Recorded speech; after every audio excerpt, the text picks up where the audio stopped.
अभिज्ञान शाकुंतलम के प्रथम अंक के 7वें श्लोक से आज हम अध्ययन करेंगे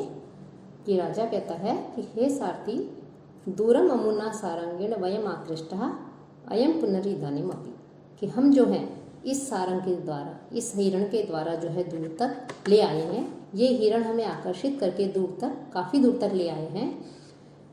और अभी क्या है, और अब ये भी ग्रीवा भंगाभिरामम मुहुः अनुपतति स्यंदने बद्ध दृष्टि पश्चाद अर्धेन प्रविष्ट है शरपतन भयाद भूयसा पूर्वकायम दर्भि अर्धावलीढ़ श्रम विव्रत मुख भ्रंशिभिः कीर्ण वर्तमा पश्यद उदग्र प्लुतत्वाद वियति बहुतरम स्तोकम उर्व्याम प्रयाति। कि इसमें जो है कालिदास के द्वारा जो अभिज्ञान शाकुंतलम रचा गया है उसका भी ये एक तरह से जो महत्वपूर्ण जो है ये श्लोक है। कि इसमें सभावोक्ति एक तरह से अलंकार है कि जो सारथी है उस सारथी से राजा दुष्यंत जो हिरण के पीछे चल रहे हैं उसका शिकार करने के लिए, तो उस हिरण की स्वभावगत जो चेष्टाएं हैं उन चेष्टाओं का इसमें वर्णन किया गया है। कि जब किसी जीव के हम शिकार के लिए उसके पीछे दौड़ते हैं तो जीव जो है वो प्राणी अपने प्राणों को बचाने के लिए किस प्रकार की चेष्टाएं करता है उसका वर्णन है। तो हिरण की स्वभावगत चेष्टाओं का इसमें वर्णन किया जा रहा है कि वो अपने प्राण बचाने के लिए कैसे आगे दौड़ रहा है, क्योंकि उसके पीछे पीछे राजा दुष्यंत जो है उसका शिकार करने के लिए आ रहे हैं। तो इसकी स्वाभाविक चेष्टाओं का वर्णन होने के कारण यह सभावोक्ति अलंकार है। साथ ही साथ इसमें जो है सृग्धरा नामक छंद भी है। कि हे सारथी, पश्य देखो, अनुपतति स्यंदने, कि अनुपतति स्यंदने की जो रथ है वो कैसा है, अनुपतति पीछे दौड़ रहा है। तो पीछे दौड़ते हुए रथ पर मुहुः बार बार ग्रीवा भंगाभिरामा, ग्रीवा जो गर्दन है उसको उसको मोड़ने से कैसा है, अभिरामम सुंदरता पूर्वक, बहुत सुंदर लग रहा है। कि हिरण जो अपने प्राण बचाने के लिए दौड़ रहा है अपनी गर्दन मोड़ करके पीछे देख रहा है कि मैं सुरक्षित हूँ या नहीं हूँ। तो इससे जो है वो सुंदरता पूर्वक बद्ध दृष्टि, एकाग्र दृष्टि से देखता हुआ कि वो दौड़ तो आगे की तरफ रहा है लेकिन पीछा करते हुए जो राजा है उस राजा को गर्दन टेढ़ा करके पीछे की ओर देख रहा है कि कहीं मैं ये जो है मेरा शिकार नहीं कर दे, मैं सुरक्षित तो हूँ। और शरपतन भयात, और बाण लगने के भय से, भूयसा के बहुत अधिक, पश्चात अर्धेन कि उसने शरीर का जो पीछे का भाग है उस पिछले भाग से पूर्व कायम शरीर के आगे के भाग में प्रविष्ट है, मानो वो प्रविष्ट हो गया है आगे के भाग में जो है उसको धंसा लिया है। कि ऐसे लग रहा है कि उसको ऐसा जो पशु हैं उनकी स्वाभाविक वृत्ति का वर्णन किया जा रहा है। जब उससे अपने प्राणों का संकट होता है किसी से कि ये मेरा वध कर सकता है, मेरी मृत्यु है इसके हाथ हो सकती है, तो अपने प्राणों की रक्षा करने के लिए वो अपने शरीर का जो पीछे का भाग है उसको ऐसे लगता है मानो आगे के भाग में एक तरह से सिकोड़ लेता है कि कम से कम मैं अपने शरीर के भाग को सुरक्षित कर लूँ। तो हिरण भी जो है वो दौड़ रहा है, तो बाण लगने के भय से उसने अपने शरीर के पश्चात अर्धेन पीछे के भाग को पूर्व कायम प्रविष्ट है, आगे के भाग में प्रविष्ट कर लिया। श्रम विव्रत मुख भ्रंशिभिः, और श्रम और परिश्रम के कारण दौड़ रहा है और दौड़ने के कारण जो थकान हो रही है, थकावट हो रही है, उसके कारण विव्रत खुले हुए मुख से भ्रंशिभिः गिरने वाले, क्या गिरने वाले, दर्भि की जो घास है उस घास कैसी है घास, अर्धावलीढ़ आधी चबाई हुई जो दर्भि घास है उससे कीर्ण वर्तमा वो मार्ग जो है भर गया है। कि हिरण दौड़ रहा है, उसके वो घास जो है वो चर रहा था, अपना भोजन ग्रहण कर रहा था, घास ग्रहण कर रहा था। इतनी देर में जो है राजा दुष्यंत आ जाते हैं उसका शिकार करने के लिए, तो वो जो है उसके मुख में जो घास थी उसको लेकर ही वो वहाँ से दौड़ता है अपने प्राणों को बचाने के लिए। तो और दौड़ने में जो उससे परिश्रम हो रहा है, थकान हो रही है, थकावट हो रही है, उसके कारण उसका मुख श्वास लेने के लिए अपने मुख को खोल रहा है, और उसके मुख से जो है को खुलने के कारण वो जो आधी चबाई हुई जो कुशा है, घास है, वो घास जो है रास्ते में बिखरती हुई जा रही है, और साथ जो मार्ग है वो उस मार्ग से कुशा से युक्त हो गया है। और उदग्र प्लुतत्वात्, और अपने प्राण बचाने के लिए वो तेज गति से दौड़ रहा है, ऊंची ऊंची कुलांचे भर रहा है, छलांग भर रहा है, तो ऐसा लग रहा है मानो वियति बहुतरम, वियति यानी आकाश में, बहुतरम ये बहुत अधिक चल रहा है, उर्व्याम और पृथ्वी पर स्तोकम प्रयाति, स्तोकम बहुत थोड़ा सा, प्रयाति दौड़ रहा है या चल रहा है, कि ऐसा लग रहा है मानो ये आकाश में ही दौड़ रहा है, पृथ्वी का तो ये स्पर्श बहुत कम कर रहा है। कि हिरण जो है ये अपने प्राण बचा रहा है, तो उसकी स्वाभाविक प्रवृत्ति का विषय बता रहे हैं कि तेज तेज छलांग लगा रहा है ये अपने प्राणों को बचाने के लिए। तो ऐसे लग रहा है कि मानो ये आकाश में दौड़ ज़्यादा चल रहा है और पृथ्वी का तो केवल ये स्पर्श मात्र कर रहा है, पृथ्वी पर कम चल रहा है। तो ये हिरण जो है उसकी स्वभावगत चेष्टाओं का वर्णन किया गया है स्वभावोक्ति अलंकार, कि राजा अपने सारथी से कहते हैं कि इस मृग का पीछा करते करते हम बहुत दूर तक आ गए हैं और ये जो हिरण है ये हमसे आगे निकल रहा है और दौड़ते हुए मेरे रथ की तरफ मुड़ मुड़ करके बार बार देख रहा है। तो अपनी गर्दन को मोड़कर मनोहरता पूर्वक एकटक निगाह से मेरी ओर देख रहा है, तो और मेरे बाण लगने के भय से अपने शरीर के जो पिछले का भाग है उसको आगे के भाग में घुसा लिया है, अर्थात गोलाकार एक तरह से बन गया है। तो ऐसा लग रहा है मानो आगे के भाग में प्रविष्ट हुआ सा वो उसके पिछला भाग दिखाई पड़ रहा है, जान पड़ रहा है। साथ ही दौड़ने में इसे बहुत अधिक थकान हो रही है, परिश्रम हो रहा है। तो जो ये इसके मुख में जो घास थी वो घास जो है इसका मुख खुलने से वो घास पूरे रास्ते में जो है बिखरती हुई जा रही है, पूरा मार्ग उससे व्याप्त हो गया है। और ये इतनी अपने आप को बचाने के लिए इतना तेज चल रहा है, इतना उछल रहा है, इतना जो है कुलांचे भर रहा है कि ऐसे लग रहा है कि मानो आकाश में अधिक और पृथ्वी पर बहुत कम चल रहा है। तो इस प्रकार से इसमें जो है ये स्वभाव हिरण की स्वाभाविक जो क्रिया है उसका वर्णन किया गया है। तो स्वभावोक्तिक चेष्टाओं का वर्णन करने के कारण यहाँ पर स्वभावोक्तिक अलंकार है। सारथी कहता है आयुष्मान उद्घातिनी भूमि इति मया रश्मि संयमना रथस्य मंदीकृतो वेग, कि ये पृथ्वी जो है ये भी क्योंकि वो जंगल में थे तो कहते हैं ये जो पृथ्वी है ये भी ऊंची नीची है, उबड़ खाबड़ है, इसलिए मैं जो रथ की जो डोरी है उसको मैं खींच लेता हूँ और जिससे जो है हमारी गति कम हो जाएगी। तेर मृग एश विप्रकृष्टांतर संवृत्त है, इसलिए इस कारण से मृग जो है दूर हो गया कि मैंने जो है लगाम को थोड़ा खींच लिया था, रथ की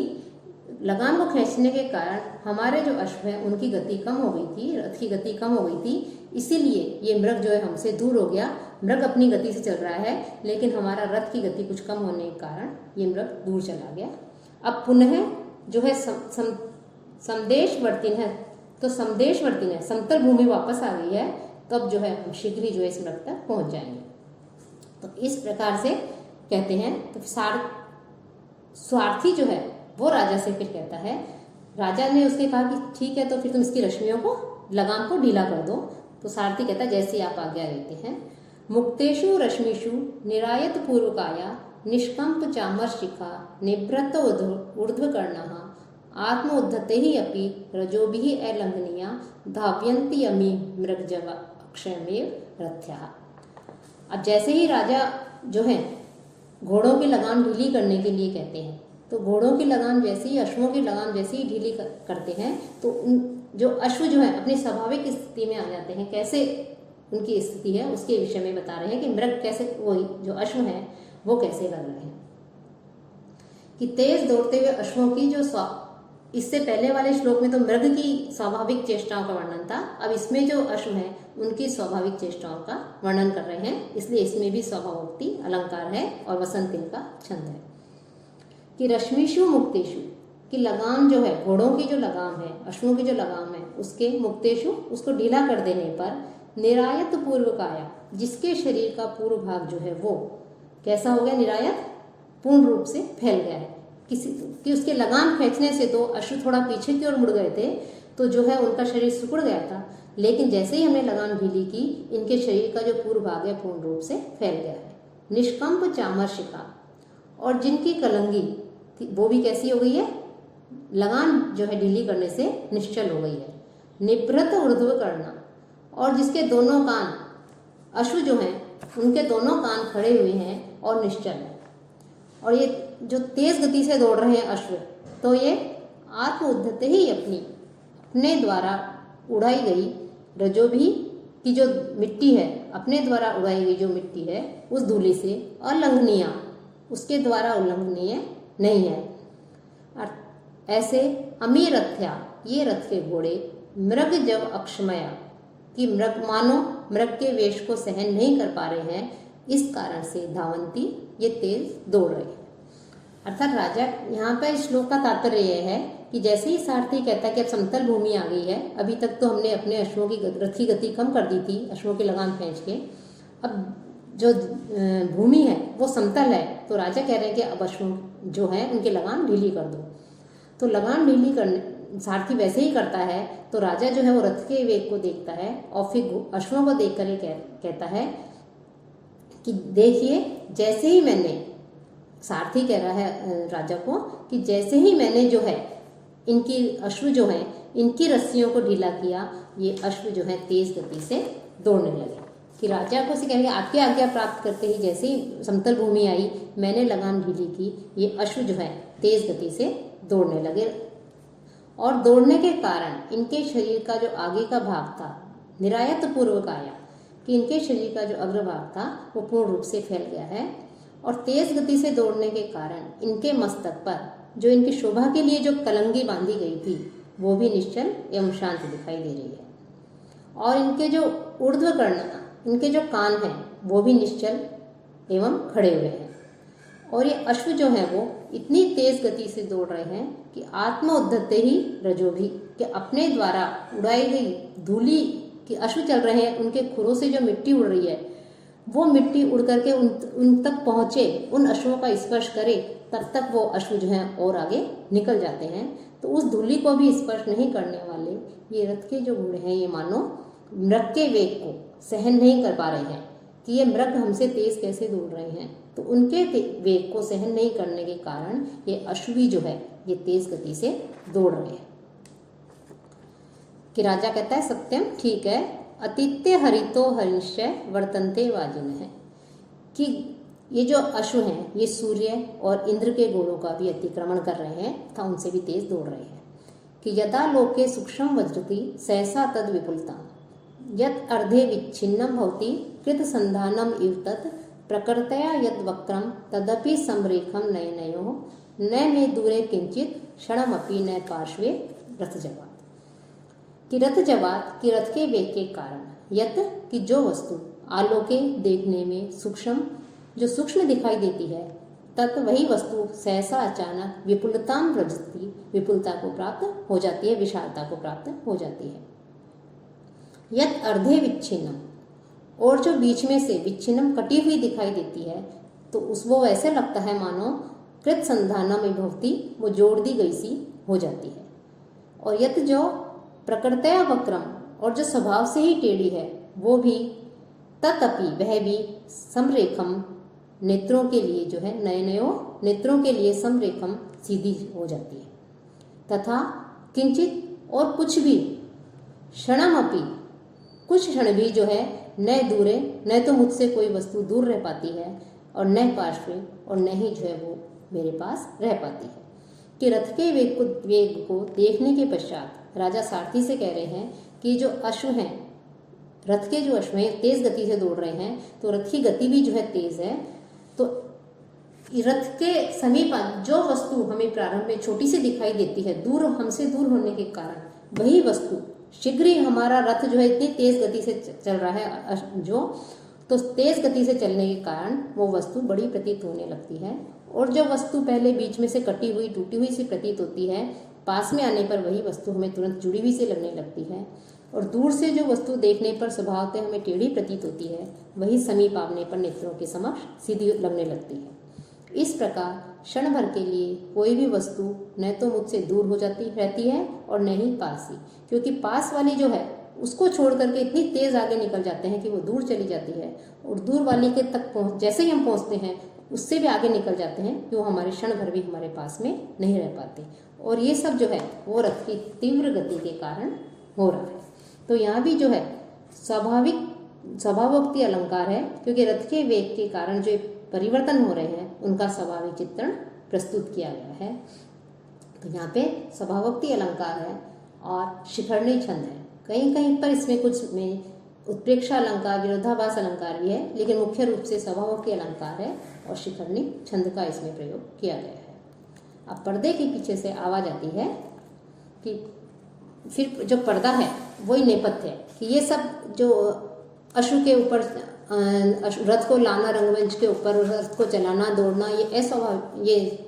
स्वाभाविक नहीं है, इसलिए उसको केवल प्रतीकात्मक रूप से बता दिया जाता है कि इस प्रकार से जो है ये घटनाएं चल रही है। तब पर्दे के पीछे से फिर आवाज आती है कि भो भो राजन, कि हे राजा, आश्रम मृगो अयम न हंतव्यो न हंतव्य,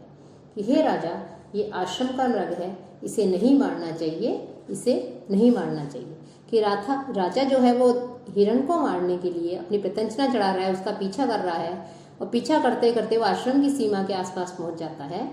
तो पर्दे के पीछे से आवाज आती है कि ये आश्रम का मृग है, इसे नहीं मारना चाहिए, नहीं मारना चाहिए। कि सारथी उसको सुनकर और देख करके कहते हैं राजा से